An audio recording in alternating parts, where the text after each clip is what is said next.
This an all-out blitz, real hard hits, them other podcast trash, we gon' make them all quit. We cover all the topics with intelligence and logic.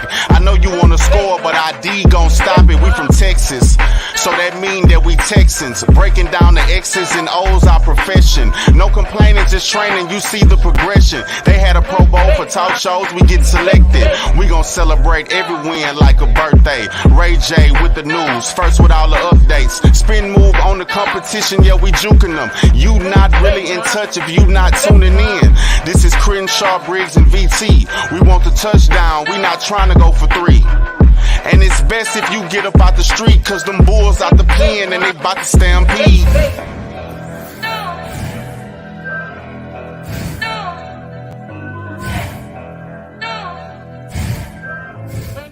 This an all. Hey guys, how's it going? Today's going to be a different type of podcast because I don't have my co-host with me right now. Crenshaw should be joining us in a little bit, and hopefully Matt gets his Wi-Fi back. So today was supposed to be the battle between Leo, if you know him on Twitter, that's Leo is Forgiven.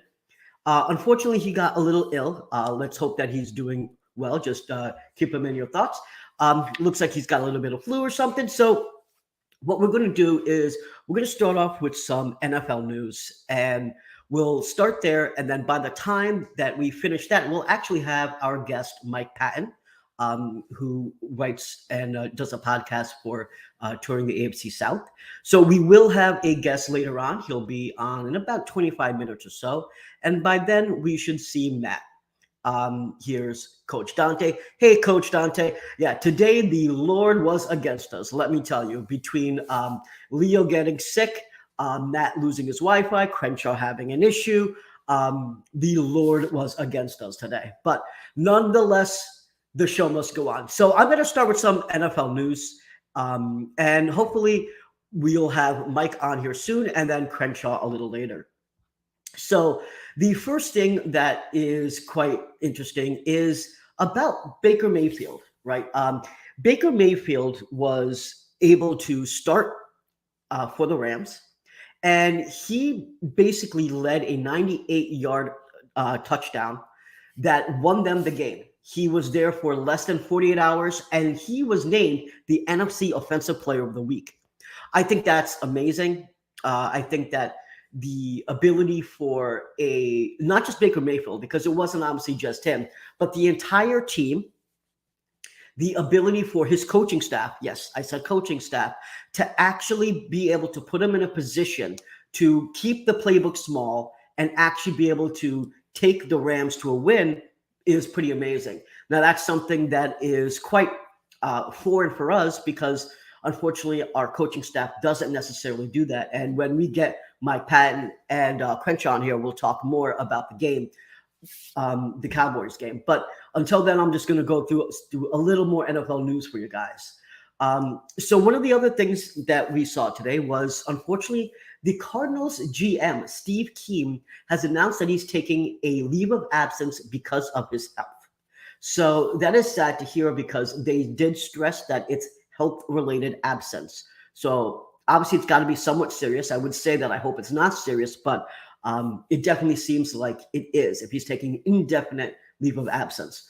So again, we'll send him our thoughts and prayers, and hopefully he'll get better.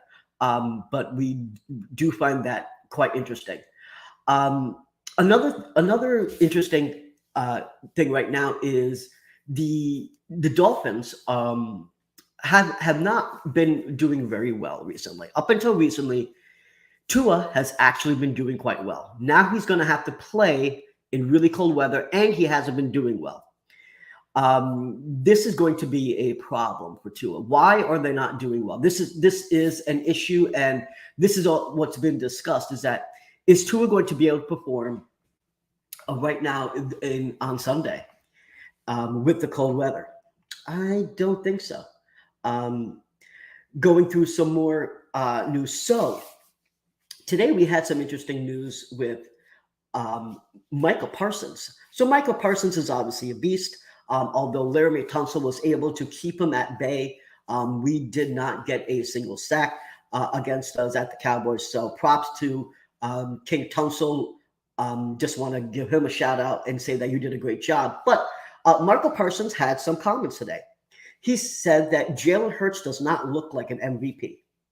So that is an interesting concept because I think that most people would say that right now, if you're looking at MVP, and obviously if we're sticking to quarterbacks, it's most likely Jalen Hurts, and you can throw Mahomes in there. Although Mahomes had 3 interceptions the last game against the Broncos, he hasn't been doing too well. So for Micah Parsons to say that he doesn't think Jalen Hurts is MVP material is sort of throwing shade out there without anything to back that up. So I can't buy that, honestly.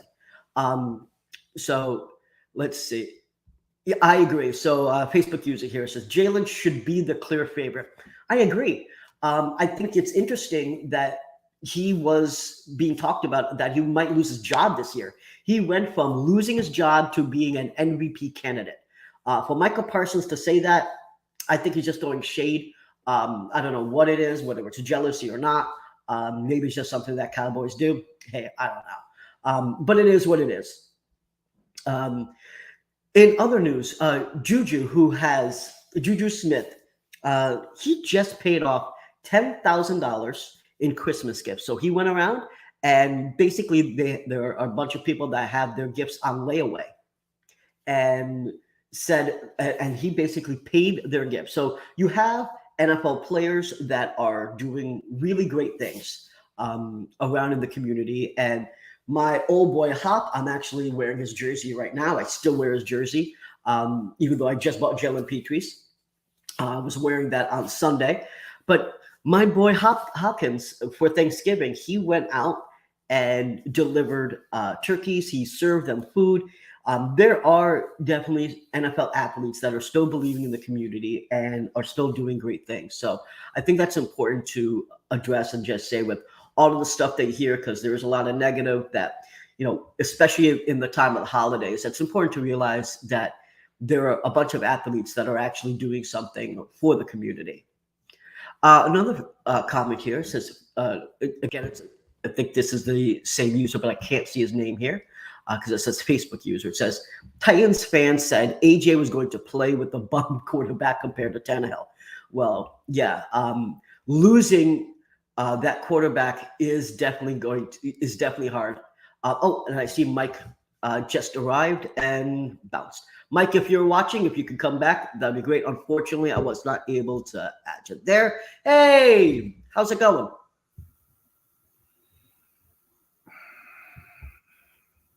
Are you there, Mike? Can you hear me? Yep. We're getting this together, guys. Give us a moment. I hear you, but I think I know why I can't hear you. Hold on 1 second. Okay.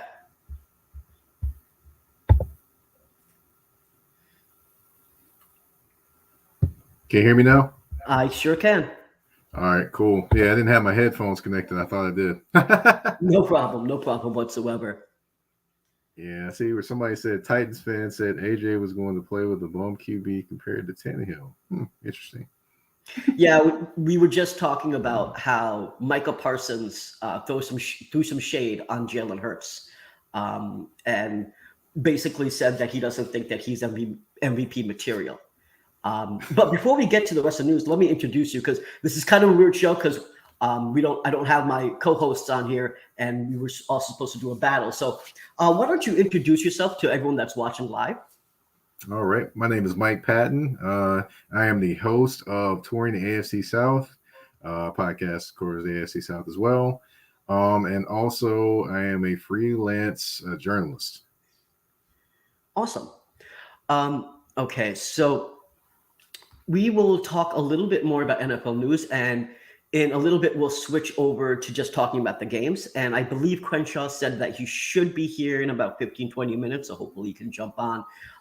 Just so you know, and so for the people that are watching, the Lord was against us today. Let me tell you, Leo, who I'm supposed to battle with, to talk about the topic, which was should Lovie Smith be fired or not, and Pep Hamilton, he got sick, so he's unable to make it. And then Matt's Wi-Fi went down, and then Crenshaw had an emergency. So we had 3 things go wrong literally in the span of 2 hours. So we're still trying to get this together. So I appreciate you jumping on board. I appreciate that. Yeah, no problem. No problem at all. So there's just a couple more things of NFL news. The other thing is Purdy. So the 49ers are now on their 3rd quarterback, and they're performing without missing a beat at this point. We know that Debo is essentially going to miss the rest of the season. However, they do have CMC, so it's not like they don't have weapons to back him up. But I think it's pretty interesting that Mr. Irrelevant is pretty relevant right now, and is playing at a high level. He is commanding the locker room. The reports are saying that the players say that he's not playing like a rookie. He is demanding respect. What do you think about Purdy playing at a high level and not being so irrelevant? Well, honestly, if you listen to his coach back at Iowa State, he kind of expected this type of play. And, just looking at it, I didn't expect this type of play from him. I expected him to come in and maybe just not rock the boat. But when Kyle Shanahan called the kind of the out and up for him right before the half against the Tampa Bay Bucks, I knew that then and there that he saw something in him and that he felt like he could be a special player. And he's definitely commanded himself well. Of course, he's made a couple mistakes that, a rookie would make. But other than that, I mean, he's been lights out ever since he's been in there. And, that's a good problem to have is too many good quarterbacks. I agree. I was not expecting it. So I have a lot of 49ers friends in my circle of friends. And almost every single one of them said that they thought that they were going to try to get Baker Mayfield. They did not think that that Purdy was going to lead the way for the rest of the season. And it looks like Purdy not only led the way to give them a win, against the Dolphins and so forth, but he could essentially take them to the promised land. So I just think that's pretty interesting. It is also weird that I have to say that the 49ers are a little cursed in terms of health. They lost Trey Lance. They lost Jimmy G. They lost Debo. And, in previous years, they've had many injuries as well. I don't know. It's a weird question, but it seems like the 49ers and Ravens really have injury issues. Yeah, they always do. And my thing I would say is that you usually have like calf injuries or groin injuries or stuff like that. That's usually what you have with the 49ers over the last few years. And to me, it makes me question their medical staff because, their medical staff or their strength and training. One of those two is off because there's no way this should happen repeatedly every single year. So to me, I'm questioning their medical staff and I'm questioning their strength and conditioning staff as well because it just doesn't make sense to have this many injuries all the time. But one thing that this does also show, it shows the depth and it shows the great GM acumen of John Lynch for the 49ers. Okay. I mean, I agree, right? Because they're able to figure out how to get players in when the players are hurt and continue. Next man up mentality seems to be alive and well in San Francisco. Right. And I will say that it'll be interesting also. Right now, we have lots of teams injured. The Texans are actually fairly injured. We just got the injury report today. There's over 14 players on that list today. We already obviously are having a tough season. We know we're in tank mode, but we do like to look competent, and we're gonna, at least I like to look competent at the very least. And we're going against the Chiefs, a high-powered offense, and we're not gonna have some of our best players, and that includes, which we'll get to that in a moment. But we're not gonna have a best corner, a best receiver. So injuries are definitely starting to take hold. And right now it's at the part in the NFL where I think we're coming to that point where we're going to see lots and lots of teams. Really, it's just going to be based on who's healthier. It might take that title, and I think the Eagles have been phenomenally lucky. Cross the fingers just for them. Crossing their fingers that they've been as healthy as they have been. Right, right. They definitely have been very healthy. Give or take a couple injuries, but they're going to happen. At this point in the season, everyone's injured. There's no healthy bodies in any teams or organizations at all. But the health is definitely a big thing. They say health is wealth, and the Eagles are definitely living wealthy at the top of the NFC right now. So, I definitely have some thoughts on the Texans and the Chiefs game, but of course, I'll hold those until we kind of get there. But yeah, definitely health is wealth when it comes to NFL. The most healthy teams usually are the ones that win. I agree. We'll hit one or two more news points, and then we'll get to the recap of last game.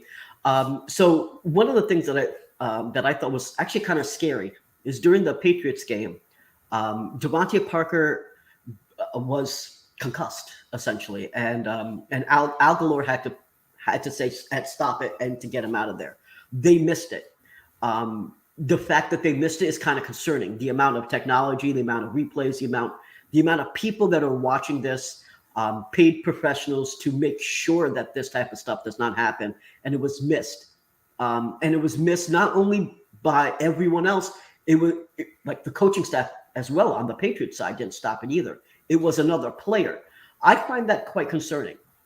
If the NFL is about player safety, how did they miss this? And frankly, I want to know what they're going to do to not do this again. Because if they're missing this, that means that there could be plenty of other things that they missed in the past. Well, here's the thing I would like to throw out there. This is in this instance, this is probably the first time they've missed it in maybe a good bit. One thing we often tend to forget is that even though you have technology and all those different things, we have the value of, or the opportunity to have all the technology and those things like that at our disposal when we're watching it at home. When you're on the field, you got big old huge field. You got to keep an eye on 22 players moving fast and things like that. So I can understand how it can be missed by players and officials and things like that. However, of course, they are under the microscope because of the different things that have happened this year with Tua and other players. So I don't think they're going to change or tighten up anything that they've done. They're going to, of course, give more, I guess, tips and things like that to make sure to pay attention to those different things. But, one person missed out of, a few different things. I know it. I'm not trying to slight Parker's head injury. I'm just saying, one person missed out of I don't know how many people. I think they'll take those odds over missing a boatload of people. Not to slight Parker and his injury, but of course they do need to pay attention and watch everything. But they are human; they will miss things. It's just going to happen. They're never going to be perfect. It just is what it is. I can understand that. I will say that the one thing that was concerning was because of even the replay of showing it, right? You would think they would have caught it. It wasn't like it was missed and then they showed him being concussed minutes later. They showed that on replay right away, so everyone saw it. And I understand, yes, I do have the luxury of being home and seeing that replay, but you gotta imagine they have to have people also looking at the broadcast video at the same time. But I guess we'll see what happens in the future, if anything. Yeah, definitely, we will. You do have people watching, but of course, not every single angle will catch every single thing. Unfortunately, it just is not humanly possible. I agree. So let's get to the recap of the Texans and Cowboys game. So we are essentially an XFL team, and the reason I'm going to say that is we are now quarterback by committee. And that's why I say that. It's because, you're seeing the one QB for passing, one QB for rushing. And, obviously when you go back to Pep's past when he was part of the DC Defenders, and I feel like that's what he went to. I actually thought it was somewhat creative. You get the Cowboys off target. They're not really planning for this. No one was. So you come out of there. It's not just a couple of wildcats. He's actually out there as a true quarterback for a bit, as opposed to just one or two plays. I do think that was interesting. We kept up throughout most of the game. Frankly, leading by halftime, didn't expect that. I was watching it at the local sports board that I go to every Sunday. And I was sitting right next to Cowboys fans. And for the first time in a long time, I was able to give another team shit while we were playing. That hasn't happened in a very long time. Usually I'm like, yep, we're rebuilding, don't mind us. But I was actually able to talk a little bit of stuff. And then we collapsed. The collapse really, in my opinion, was by Pep Hamilton. And I say that's because of the goal line, right? So we're at the third or fourth yard line on the Cowboys side. Chris Moore misses the touchdown because his knee's down by obviously just 3 or 4 yards, very, very close. Everyone thought he made it. I thought he made it in real time. So he was obviously down. They didn't challenge it. And I understand why they didn't challenge it, because his knee was down. And then they tried to use Rex Burkhead, who I affectionately call Mr. AARP. And they run him up through the middle. And then when that doesn't work, they try to use Driscoll. And here is the thing that we just found out yesterday, which was very interesting. And I'd like to get your thoughts about the entire game, but I'd like to know your thoughts about this specifically. So the reason why they had Jeff Driscoll try to use that run they were trying to use it on the left. And the reason was that they were watching film, and they said that this was a vulnerability that the Cowboys had previously in the season, and they were trying to mimic what another team did. And that the Cowboys saw what they were trying to do, so Jeff Driscoll couldn't do that. He tried to cut on the inside and only made it a yard. But that was on 4th and goal, right? At that point, you had two choices. You could kick a field goal, and if you kick a field goal, you give Mills or Driscoll, whoever's quarterback at that time, the ability to throw and get Kaimi Fairbairn, who was having a great game kicking 50-yard plus field goals, into position to at least tie the game, get you to overtime, and try to win. But they instead tried to use Mr. AARP, a.k.a. Rex Burkhead, then use Driscoll on a play that worked one time against the Cowboys on a 4th and goal. When you know that we have problems putting up points on the board, you walk away from the easy points. And obviously the Cowboys came, and Dak was Dak, and led a 98-yard touchdown, and we were essentially done after that. I'm curious, after I gave my summary, what are your points of the game, and what would you say about that goal line stand that the Cowboys had? I'll say first off, you could have took the field goal, but I kind of get the thinking in terms of why not take the field goal, because, obviously I don't think he believed his defense could hang on for that much in terms of that part of it, because one thing with the Houston Texans don't necessarily have the strongest pass rush, especially in a 2-minute type of situation. I understand trying to go for it and go ahead and get at least the 2-score advantage. That being said, of course, I don't think I would have ran Rex Burkhead, but at that point in time, I think Dameon Pierce was injured at that point in time. So I totally get you got to try to run it and push it up in there if you're a yard away. And then the other part of it, let me just say this up front. Could you have called different plays? Yes. Could you have done different things? Yes. If that was Dameon Pierce running the football, that probably is a touchdown. But it wasn't. And then also on the other play, Jeff Driscoll. Okay, he's been on a few different teams, but yet he's going to call a play and say, "Hey, well, the play wasn't there, and they knew what we were calling." Isn't it your job to run the play and not actually abort the play if you just because you think it's not there? Does he have that type of power? I don't think he does. Run the play. If it doesn't work, it's on the coach. If you abort the play, you make it look even worse. Right. Just run the play. Run the play. It may have worked, but you never know because you aborted the play. Now, however, I will say, could have been more creative play calling, but, you're only working with so much when it comes to the terms of the Houston Texans and skill position players at this point in time. So, it's kind of a combination of a blame there, but, I kind of get the reasoning why I went for the touchdown as opposed to the field goal. So I am a dude that likes being aggressive. I do, like, for example, I think Staley's a bit too aggressive. I think that Pep Hamilton is too conservative. I think you should be somewhere in the middle. However, I think for this particular game, I think that he has been poor in his play calling and was too aggressive there. And if I go back to the Browns game, he made bad choices at the goal line again. At the Browns game, he decided to pass 3 times at the goal line. He didn't use Dameon Pierce. We were at the goal line 3 times, and he chose to pass all 3 times. Can I also address a couple that game too? Because I totally get the throwing it 3 times and not giving Dameon Pierce there, but 14 of those points were on Kyle Allen. So if that doesn't happen, they're right there in the game with a chance to win it. So there's always I get the not liking the Pep Hamilton calls, and I understand that, but some of this is not necessarily Pep Hamilton. Some of this is the players don't execute what they're supposed to do. So, I don't care who the offensive coordinator is on this team, whether it's Tim Kelly or whether it's, it could be anybody. It could be Kyle Shanahan. I'm not sure he can make it work with this because you just don't have confident quarterback play with Davis Mills.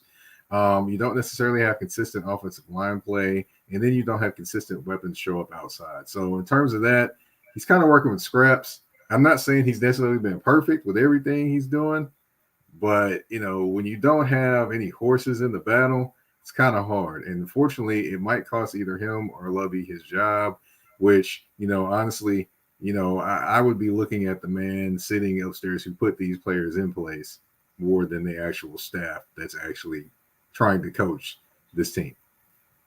I mean, that's a fair point. And, unfortunately, you got sick, and that would probably be his number one argument, which is that, you're trying to judge a coaching staff without really any real talent on the team, sans 5 or 6 players. And it's a fair point. The thing is, with us, one bad play will cost us everything. One bad penalty will cost us everything. And so, of course, we're going to have to see when the fault of it is not the roster, because the roster is what the roster is. You can't change that. The only thing you can change, however, is the coaching and the play calling. That's all you can change, right? I'll tell you this. Although I understand what you're saying, and I totally understand it, you're asking a coach to have a perfect game every game with this team. And to me, because they're in this situation, that's the fault of the GM. that is mainly the fault of the GM, because this team, since he has taken over, has gotten worse every single year.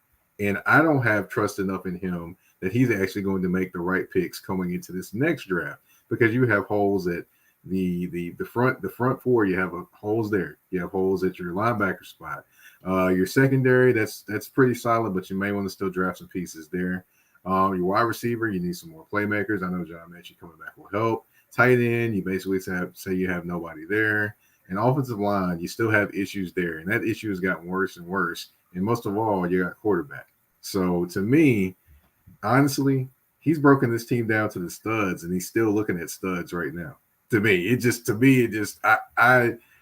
have a hard time wanting to fire Lovey or to fire Pep Hamilton when they're dealing with studs and trying to actually put an actual family in a home that's basically studs. So essentially, it's going to rain or it's going to pour or it's going to do whatever they do. But I totally understand the frustration with play calling. I'm not saying I don't, but I just to me, it's way too early to be like, okay, we're just throwing all this away. And then it's also going to look very ugly.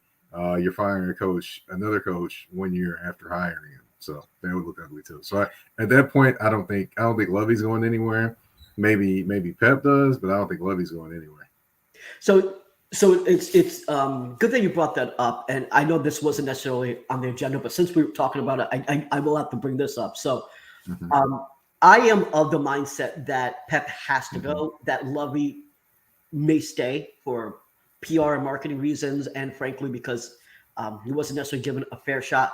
And although I do completely understand what you're saying from the standpoint of that any OC would have a hard time here, the difference isn't just a play calling, it's also the personnel. So, for example, Nick Cassera has been trying to put talent on the roster. We have brought Tyron Johnson, very close names, I know, but Johnson and Johnson. We've had both of them come and try to do something. They play very few snaps. A few weeks later, they get cut. We've done that Benjamin. We've done that about 6 or 7 times. And this has been my running joke on Twitter, which is that Pep Hamilton has a cookbook and he needs his players to marinate for 2 to 3 weeks so they're very, very tender. Because other players, when they're picked up on the waiver wire, they play that same week. But on offense, that is not the case. Whenever we pick up a player on the waiver wire, it's at least 2 to 3 weeks in order to see a player even get a snap, and then you might not see anything, and all of a sudden they're cut. And then it's rinse, repeat, and try the same thing. And if Nico Collins and Brandon Cooks weren't hurt, we would have never seen Amari Rodgers have that 57-yard game with a touchdown.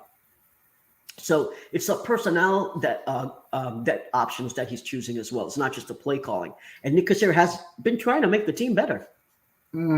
I hear you there, but I wouldn't say that any of the Johnsons, the Johnson and Johnson combo would have made it any better. Now Amari Rodgers, he's getting an opportunity, but he blew that opportunity with Aaron Rodgers to get on the field because he couldn't catch the ball consistently. So. I hear you with trying to bring in talent, but, Nick Casario was really trying to bring in talent. He did that during the draft, free agency, and other parts of the season. Bringing in talent now on a 1-11 team is like trying to put a Band-Aid on a gashing wound. It's just not going to help anything. Okay. The only other thing I'll say in defense of that, because I'm a kind of a big Nick defender. And what I'll say is that we also just had really bad luck, right? Like Mechie got cancer. Who would have thought that was going to happen? So you have your speedy guy that was supposed to, take on those hot routes, help Mills out, not available. You had Kenyon Green, who he drafted, but was injured all the way up through camp and started late. Couldn't even start the first game, even though he was a first-round pick, because of a knee injury. That was not the issue pre-draft. Christian Harris had a hamstring injury. He didn't have that pre-draft. It happened in the offseason. That's when it was found out.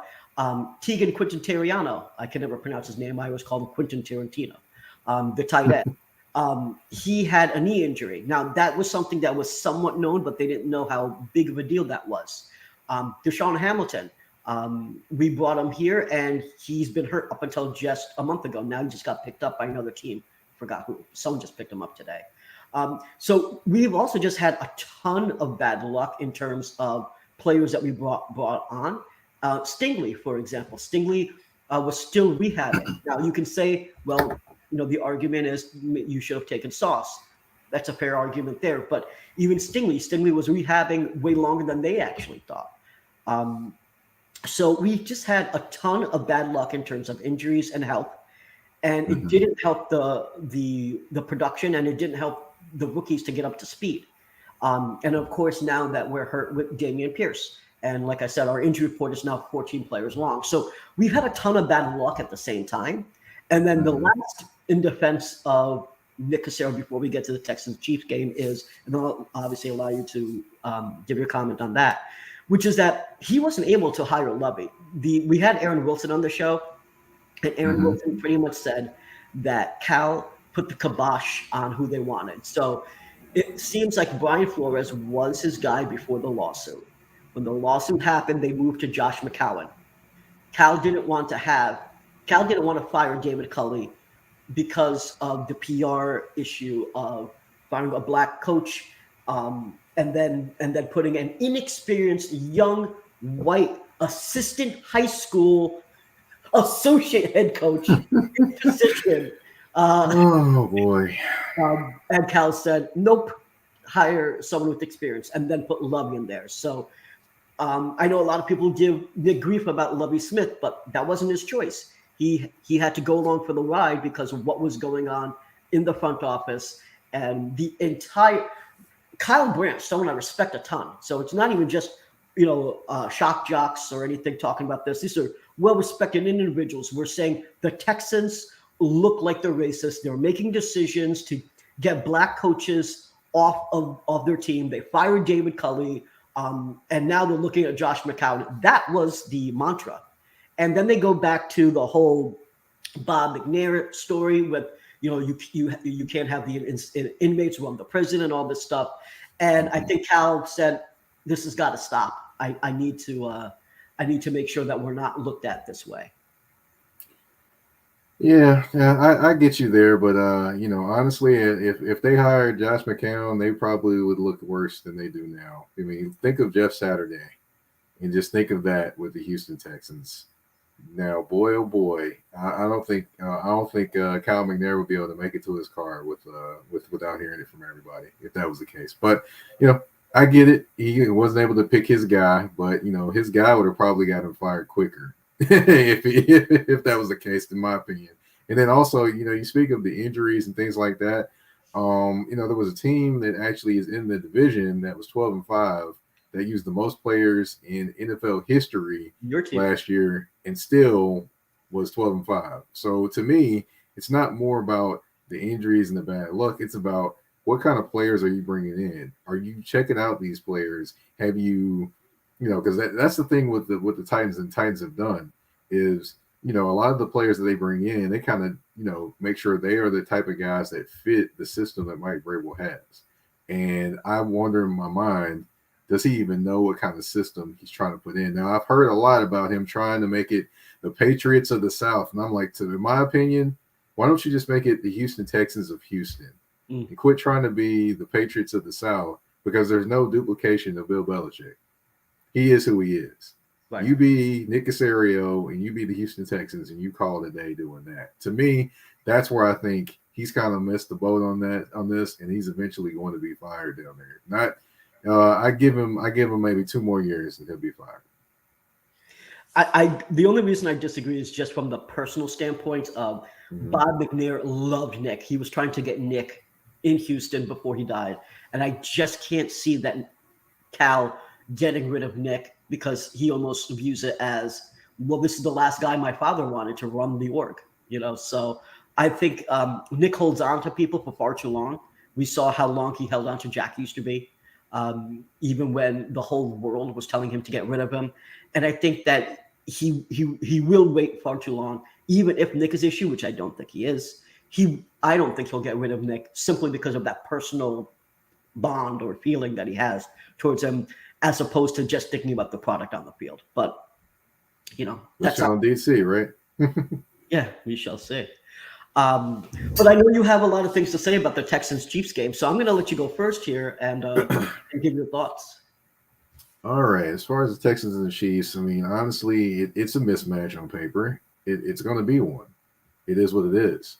But the one thing I will say is that, the Texans, again, they're not horrible when it comes to their secondary. They got Steven Nelson out there. They do got a safety in Petrie, which I definitely love that guy.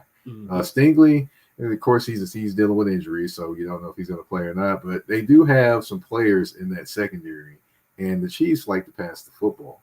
So if they're able to, kind of throw a few things at them defensively when it comes to their secondary, then you can make some things happen. However, I will say that Kelsey up the seam may be an issue, especially with they're doing the cover 2.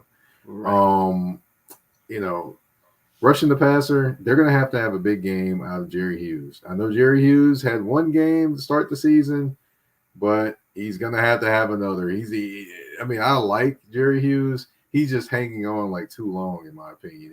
It's just over. He should be a rotational guy and not an actual guy that's out there, leading your defense on the field, to me, in my opinion. But it is what it is at that point. But they're going to need some plays out of their defense. They're going to need at least 2 to 3 turnovers. And I will tell you, if you watch the last game versus the Broncos, where the Chiefs had, they will give you the football. They're going to give you about 5 chances. Patrick Mahomes is going to give you 5 chances to make a play.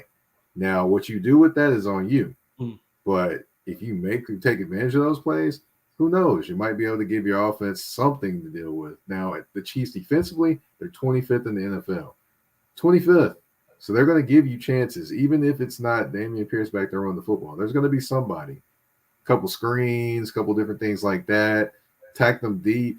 I mean, throw caution to the wind if you're an offense. Go for it, and we'll see what happens. And I think that, for a little bit, maybe this game will be close. Now, do I think the Chiefs are going to win this game? Yes. Do I think it'll be a big margin? Probably not early, but maybe later, just because of the depth issue. And can the Texans keep up doing the different things that they're going to do to stay in the game, kind of a la the Dallas Cowboys game? Gotcha. Okay. I mean, that's actually pretty decent. Here's what I think right now, though. Mm-hmm. So, all right, we're not going to have, obviously, Dameon Pierce, but we are going to have Rex Burkhead. I hope they give Dare a couple of shots as well, because Dare has shown that he can run the ball. And he's also a pass catching back. Rex isn't the only one that can catch. So I hope they give a bunch of stuff to Dare, but if they start running a lot of stuff with Rex Burkhead, the problem is he gets stuffed a lot. So we're looking at a lot of negative yards that whatever quarterback that's under center, whether it's Driscoll or Mills, are going to have to make up those negative yards. That's the biggest issue that I see, because Pep is going to try to run the ball with Rex. We know that. Now the question is, can whatever quarterback make up his losses? That's the first thing. On defense, I think that Petrie may have another great game. He had an excellent game against the Cowboys. He was there. I mean, just about on every play. When you saw that goal line stand where he stopped Pollard, I mean that was great. That's Zeke Pollard. I can't even remember off the top of my head anymore. But it was the goal line stand where he stopped the run. That was just fantastic. He is like a heat-seeking missile, and he is not afraid of contact. And he has been really, honestly, my favorite player, even more than Dameon Pierce. He is my favorite player on the squad. It's why I flew down to Houston to see the Browns game, and right after that game, I went into the team store and got his jersey because I was so proud of intercepting Deshaun Watson. So, among the other things that he did. So I do believe that he could have a great game. Now, like you mentioned, we won't have Stingley there, but Nelson is no slouch. Nelson can hold up his own. So on the defensive side, if they're going to pass the ball, we can take some advantage of that. He had Mahomes had 3 interceptions against Denver, and if he has 2, if we can take advantage of 2, we have a shot at least to do something before the half. This is where things fall apart. This is what's happening throughout the season, is that the third or fourth quarter, particularly the fourth quarter, is when we essentially fall apart. Even if we start looking good the first, second, third quarter, the fourth quarter, for whatever reason, we cannot finish. Right? That's what she said. So we're talking like if you look at even like the Colts game, we did really well up until the fourth quarter, and obviously you look at the Cowboys game. This has been consistent. The Broncos game, the same thing. The Bears game. I mean, I can go on and on. Every single time, what we see is that we fail in the fourth quarter, and that's what I fear is going to happen here for the Chiefs. What's going on, Crenshaw? That's the deal, man. That's the deal. What's going on? What's going on, man? What's going on? Chilling. Good. Glad you could join us. We're on the Texans and Chiefs. We talked about the Cowboys games and NFL news, and we're just talking about what our predictions are here. So you want to throw out your prediction and what problems we'll see and what good things you might see? Prediction, Justin Reed revenge game. He's going to go off on us. No, I'm just kidding.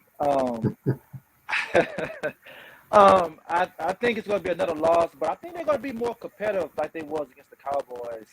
Because last week, I thought it was going to run away with Denver, Kansas City, but Denver came back on and made a great game. So I think it's going to be pretty much the same. I think the spread is 14, I think, right now. And last week, we was, 17.5 against the Cowboys team. So, but I think, typical Texans, make it look good. Fourth quarter, Pep Ham's going to figure out, okay, I don't know how to call plays. I'm going to give it to Rex Burkhead 3 times and, another loss. Well, I got to interrupt you for a second and just say, if you wouldn't mind, something is up staticky with whatever you're using. I don't know if it's the AirPods or what, but I don't know if you can just clean that up. If you want to just jump right back on, Okay. That would be cool. Gotcha. Thanks, man. But I actually agree with Crenshaw's, and I think you're pretty much saying the same thing too, Mike. That we will be able to put out a decent product on the field, I think, for the first half at the very least. I think that it won't be as successful as the Cowboys because the Chiefs are now prepared to have the XFL version of the Texans with the two QB by committee. So I don't think it's going to be as successful, but I do think it is hard to prep for that. Definitely. So I think that's going to be part of how success is having that dual quarterback system here. It's a matter of, again, can we finish? Now, the other thing is this could be a total trap game, right? We're a one-win team. We're going against one of the highest high-powered offense. Yeah, as you mentioned, they don't have a great defense, but their offense is fantastic.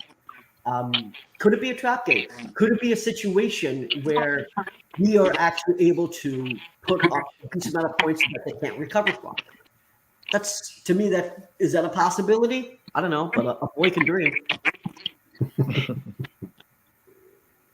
Yeah, I mean, it'll be an interesting game to me. I definitely am a big fan of Jalen Petries, being that I did play safety in college. So, that's, definitely a position I pay attention to a lot. So I'm rooting for him to play well, but, eventually in the end, the talent depth will eventually not favor the Texans in this game. Okay. Coach, any last words on the Texans and Chiefs game besides what you said? Just make it a competitive game, guys. That's about it. Okay. All right. So we're going to end it shortly. I'm going to do the hot takes, but I want to know, actually, since we have Mike here, I want to get your hot take, not just on the Texans. I want to get your hot take on the Titans and the AFC South. What I want to know is, do you think that you're going to come away with the divisional win, or do you think the Jags are going to take it? Honestly, I still think the Titans will win this division. I don't think the Jaguars will win this division. Here's why I don't think that is because, of course, they played well last week, but they still are the Jaguars. And, they still are going to stumble and stump their toe somewhere because we all thought they were making it when they were 2-1. Then they came back and beat the Baltimore Ravens, and they beat the Titans.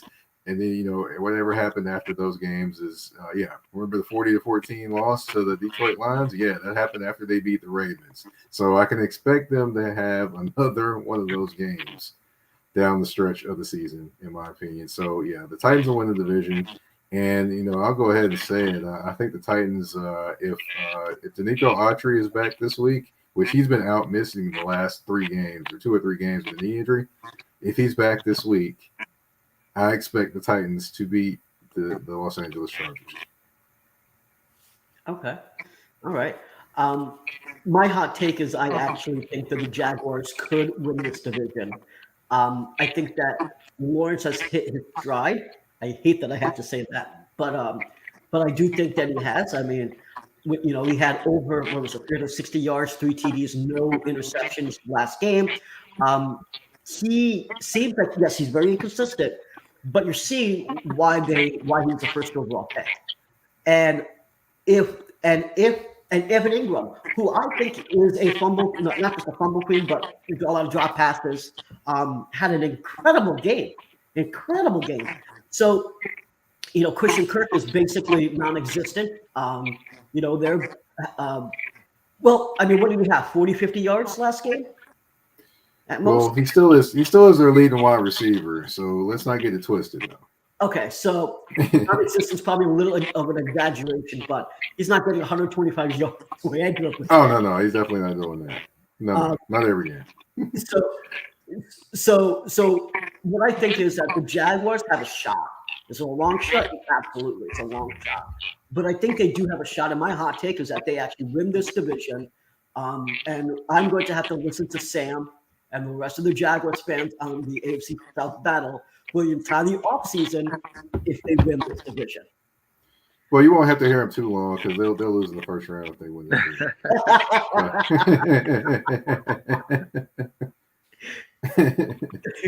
Crenshaw, what's your hot take? I don't got a hot take. I just got a couple of questions for Mike, but I don't think the Jazz can win the division. They got to win out to win the division, so I think Right. Tennessee's got this in the bag right there, easy. But Mike, 3 questions. All right, one, how long do you think this Tennessee run is going to last?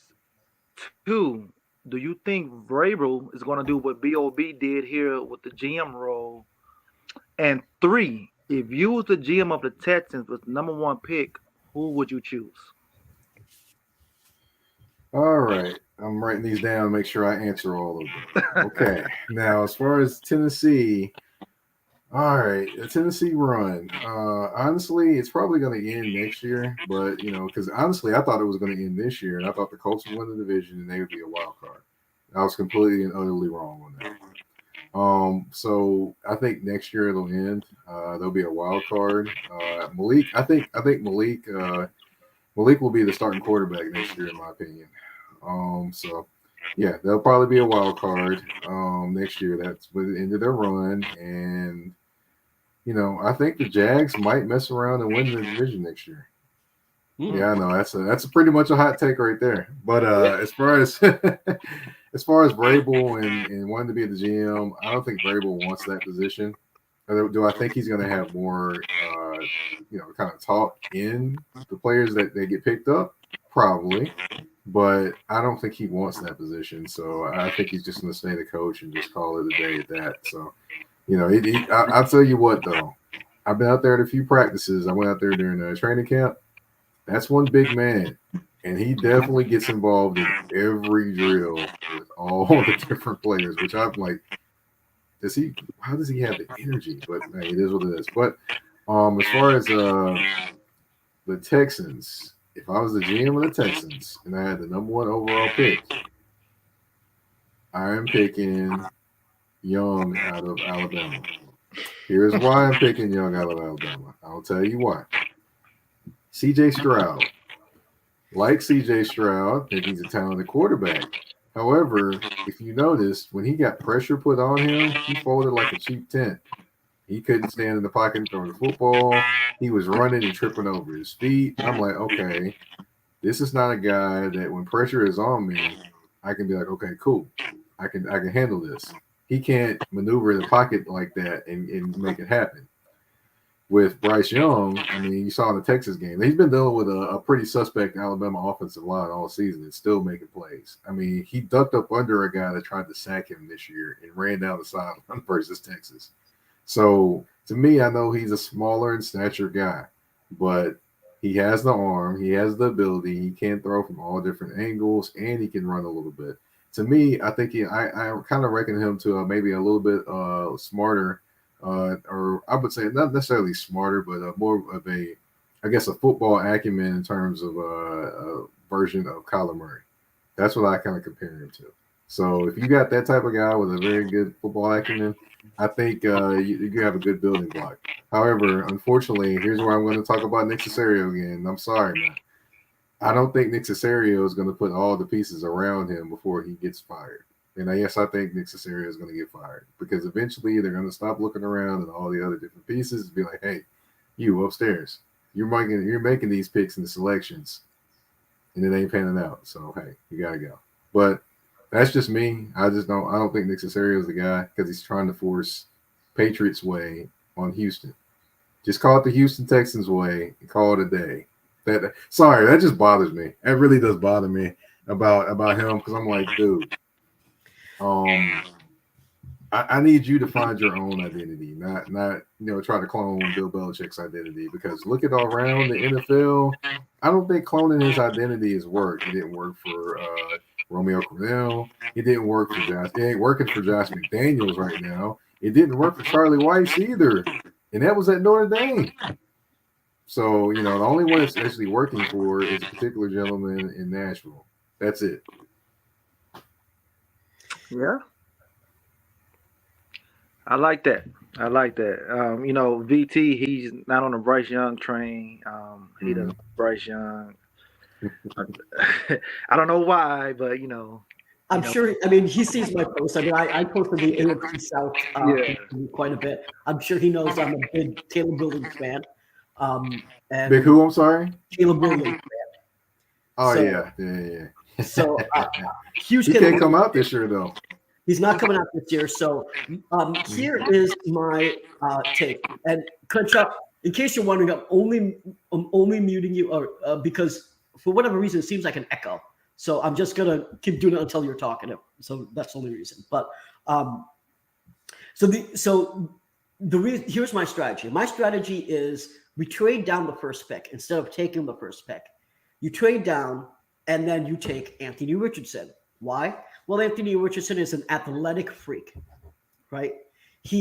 I love your face right there. He's an athletic freak who most likely will have some amazing numbers in the combine. Now, you know he's a huge project. He's athletic, but his consistency is horrible, right? He's like under 56, 57% completion rate. He is a huge project, but he's like a project and where he could potentially be another Josh Allen, right? So here is why I say you take him. You trade down and you stack up picks. When you stack up enough picks, you'll have another pick in 2024, at least a first and a second. You'll get that. Then you trade down. So you'll have a bunch of second rounders. You'll have another first rounder. With that, you can actually get, because we're on the money picks typically, they're in the second round typically. So you stack up a lot of second round picks. And then because you're trading down, you'll be able to fill up. We have 15 holes. Well, you can fill up a good 10 to 11, if not, around there of them in this particular draft.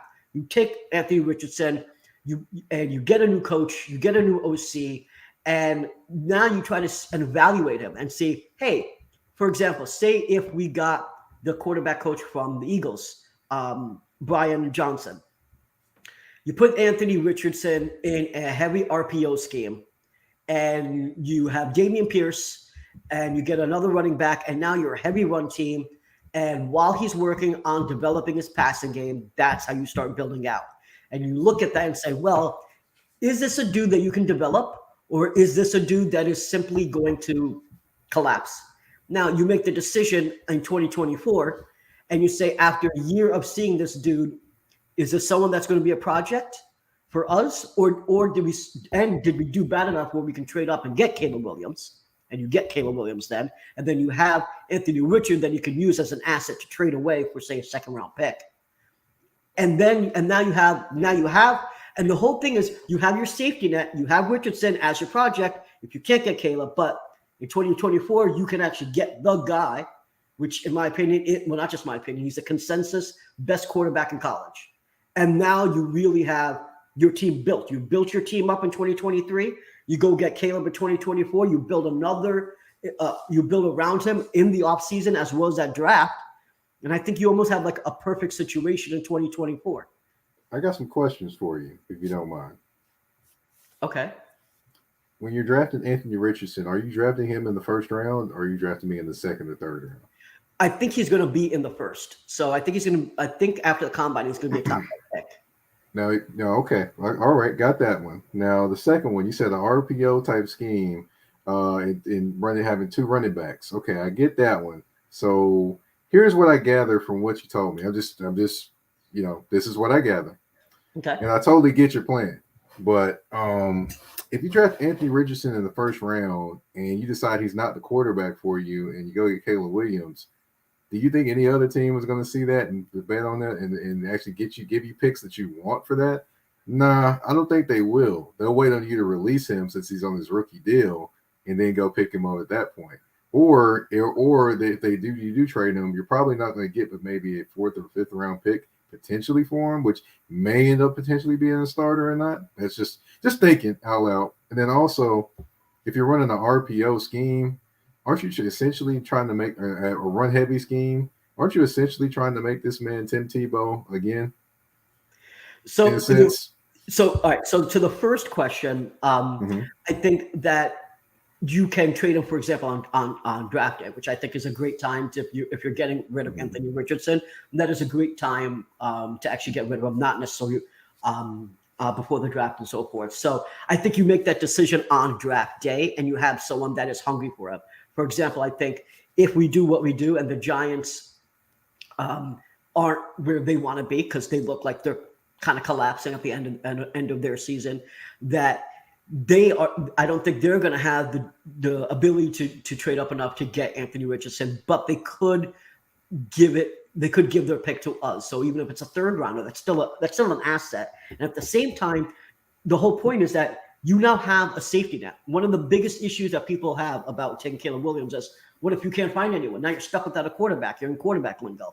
Well, the thing is, you have Anthony Richardson. Yeah, he's a project. It could take 3 to 4 years to actually build up, but you got somebody.